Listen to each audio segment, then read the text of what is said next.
तर आपण आज काँग्रेस जनता पार्टीच्या इथे आलेलो आहे, प्रोटेस्ट चालू आहे यांचा. तर सर्वात पहिले तुमचं नाव सांगा. माझं नाव अजिंक्य ओवाळ, मी घाटकोपरून आलोय आणि मी आज ज्या ठिकाणी आलोय या सोनम वांगचुक सर 18 दिवसापासून भूक हडताळावरती बसलेत. मला समजत नाही की जर आपले भारताचे पंतप्रधान आणि आपलं जर लोकशाही राज्य आहे तर मग सोनम वांगचुकची आवाज अजूनपर्यंत मोदी साहेबांकडे पोहोचली का नाही. मोदी साहेबांना एक रिक्वेस्ट आहे, तुम्ही भारताबाहेरचे दौरे बंद करून भारतामध्ये काय चाललंय याच्यावरती लक्ष द्या. प्रोटेस्ट चालू आहे हे फक्त दिल्लीमध्येच नाहीये, तर मणिपूर जळते तिकडे, महाराष्ट्रामध्ये आमदार फुटतायत. महाराष्ट्राच्या शेतकऱ्याची कंडिशन खूप खराब आहे, त्यांना मदत करायची सोडून तुम्ही आमदार फोडून तुमचा पक्ष वाढवताय. पक्ष कधीपर्यंत वाढवायचा आहे तुम्हाला? जोपर्यंत तुमचं बहुमत होत नाही तोपर्यंत. पण भारतातील लोकसंख्या आणि गरीब माणूस जर जिवंत राहिला तर तुमची पुढच्या वेळी सत्ता येईल, नाही तर तुमची सत्ता अजिबात येणार नाही. आणि हे जे मोदीजी जातात मेलोडी इटलीला जातात, मेलोडी केलं ते तुम्हाला काय वाटतंय? अरे तुम्ही बाहेर चॉकलेट वाटताय आणि भारतामध्ये आल्यावरती महाराष्ट्रामध्ये चॉकलेट देऊन मंत्र फोडतायत. अरे तुमचं चॉकलेट तिकडे मेलेडी चालतंय आणि इकडे तुम्ही मेलेडी देऊन सत्ता पक्षामध्ये तुमचा सत्ता वाढवताय. अरे पक्ष सोडा, भारतातल्या लोकांकडे लक्ष द्या, नाहीतर तुम्हाला सत्तेमध्ये राहणार नाही तुम्ही. आपण जसं बघू शकतो अजिंक्य दादानी बोलले आहे तसं.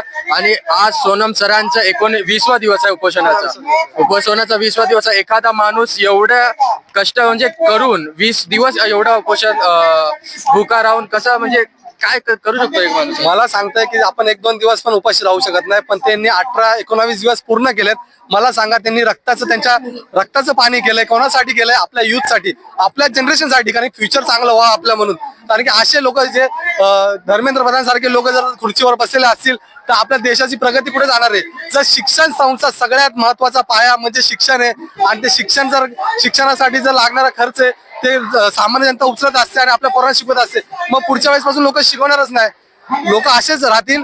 जर भारतातील जर विद्यार्थी जर अनपढ राहिला तेव्हाच सत्ता आणि पक्ष आपल्या राजनीती करून धर्माबद्दल बोलून फक्त वोट मागतील आणि पुढचे 5 वर्ष सत्ता घेऊन हे लोक आपल्यावरती राजकारण करून आपल्याला जेलमध्ये टाकून जर आपण यांच्या विरुद्ध आवाज उठवला तर आपल्याला हे लोक त्रास देत असतात. मला असं वाटतंय नरेंद्र साहेब, तुम्ही जरा लक्ष द्या आणि भारताच्या युवांकडे लक्ष द्या, आणि युवा पिढीच हा तुम्हाला राष्ट्रीय पातळीवरती दर्जा निर्माण करून देऊ शकतो.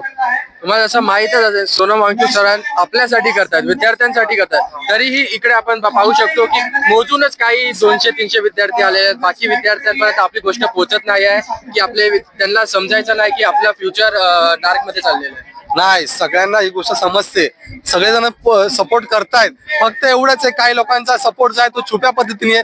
काही लोक घरात राहून सपोर्ट करतात आणि फॅमिली आहे ना, फॅमिली सपोर्ट नाही करत की तुम्ही जा पुढे लढा, तुमचा आवाज लोकांपर्यंत पोहोचू द्या. पण लोक घाबरून ह्या गोष्टीमध्ये अवॉइड करताय, कारण की राजकीय जो आताचा पक्ष आहे तो लोकांना दबाव आणतोय ह्या गोष्टींनी.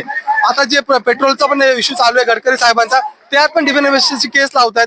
म्हणजे मला सांगा, जर तुम्ही तुमचा आवाज जर लोकांपर्यंत पोहोचत असणार तर तुम्हाला दाबला जाईल, तुमचा मृत्यू हा निश्चित आहे या गोष्टीमुळे.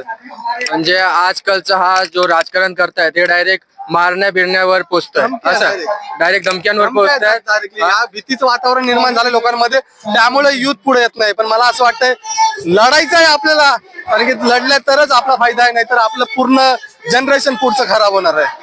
अजिंक्य दादानी जसं प्रकारे सांगितलंय की लढणार नाही तर आपला युथ पुढे खरंच अंधारात चाललेला आहे, आपण कोणच बाहेर काढू शकत नाही. आज सोनम वांगचुक सर एवढे 18, 19, 20 दिवस झाले आहेत उपोषण करतात. त्यांची हालत काय असेल हे आपण विचार सुद्धा करू शकत नाही. एक दिवस आपण उपास धरला, देवासाठी उपास धरतोच आपण, एक दिवस तरी उपास धरला तरी आपली कल निघते, पोटात कल निघते, आपण सहन करू शकत नाही. आणि सोनम सर आज 20 दिवस झाले तरी एवढे दिवसातून उपोषण करतायत. त्यांच्यासाठी तरी अजून विद्यार्थ्यांनी बाहेर आले पाहिजे, बीजेपीला प्रोटेस्ट केला पाहिजे, नाही तर घरामधून तरी अजून रील बनवले पाहिजे, त्याच्यावर रील बनवून सरकारपर्यंत ते पोहोचवले पाहिजे.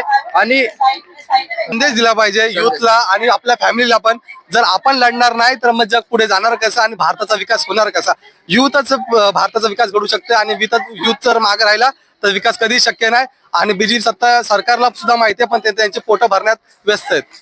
आज लाखो करोडो जे तुम्हाला माहित असेल घोटाळे होत असतात, रोज न्यूज मध्ये ते दाबले जातात, न्यूज पर्यंत पोहोचू देत नाही. मग ते घोटाळे कुठेतरी आपल्याला कधी माहित पडतात की कोणतरी व्यक्ती बाहेर निघतो, भ्रष्टाचार बद्दल आवाज उचलतो, तेव्हा एखाद्या व्यक्तीला आपल्याला माहित होते अरे हे कधी झालं, हे तर आम्हाला माहितच नाही. हे आता जेवढे अधिकारी चांगले जे विदाऊट करप्शन करतात त्या लोकांचे ना बदल्या केल्या जातात. का केल्या जातात माहितीये? कारण की त्यांचे पोटं भरण्यासाठी, सत्ताधारी पक्षांचे पोटं भरण्यासाठी, नेत्या मंडळीची पोटं भरण्यासाठी आणि दिल्लीमध्ये जो आपला बीजेपी सरकार बसली त्यांचे पोटं भरण्यासाठी हा जो सगळा निधी गोळा केला जातो आणि हे फंडिंग केलं जातं. मला असं वाटतंय भारतीय जनता पार्टीकडे एवढा निधी असून पण जर ते गव्हर्नमेंट आपल्या लोकांसाठी युज करत नाही म्हणजे कुठे ना कुठेतरी कुठे ना पाणीच जिरतंय. कुठे ना कुठे ते भ्रष्टाचार अजून वाढतच होतोय आणि होतच राहणार आहे. होतच राहणार आहे जिथपर्यंत बीजेपी सरकार ती जागेवरून इस्तीफा बीजेपी सरकारच नाही, कोणती सरकार येऊ द्या, पण युथला लढावंच लागेल कारण की आपल्या हक्काचा आवाज आपल्यालाच उचलावा लागेल. आपल्याला उचलावा लागेल. धन्यवाद दादा, आपल्याला बोलायला चांगलं वाटलं. तर आपण बघू शकतो अजिंक्य दादांनी बोललं या प्रकारे की कुठेतरी हा आपल्यालाच आवाज उचलायला लागणार आहे, आपल्यालाच घराच्या बाहेर निघायला लागणार आहे. आपल्याला जे मंत्री इंटरनॅशनल बोलतात, आपल्याला देशद्रोही बोलतात, त्यांना सुद्धा आपल्याला उत्तर द्यायला लागणार आहे. हा भारत आमचा आहे, तुमच्या मंत्र्यांचा नाही, हे आपल्याला त्यांना समजून द्यायला लागणार आहे. आणि या शाहिरे न्यूज ऑल टाइम 24 आवर्स मधून आपल्यासाठी नेहमी.